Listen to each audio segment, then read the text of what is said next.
মুমিনদেরকে বলা হয়েছে তোমরা কখনো হতাশ হবে না, কারণ তাকদীর লেখা হয়ে গেছে, হতাশ হওয়ার কোনো কারণ নাই। একটা প্রবণতা আমরা সমাজে দেখছি আত্মহত্যার। ইয়াং জেনারেশনকে আমরা নসিহত করব যে ভুলেও নিজের জীবনকে বিসর্জন দিতে যাবেন।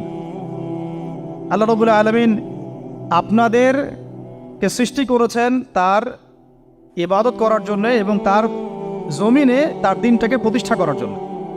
খেলায় খেলায় আপনার জীবনটা নষ্ট করবেন না, ঠিক আছে ভাই? আল্লাহ বোঝার তৌফিক দান করেন। তো কলম সৃষ্টি করার পরে কিয়ামত পর্যন্ত সব লেখা হয়ে গেছে।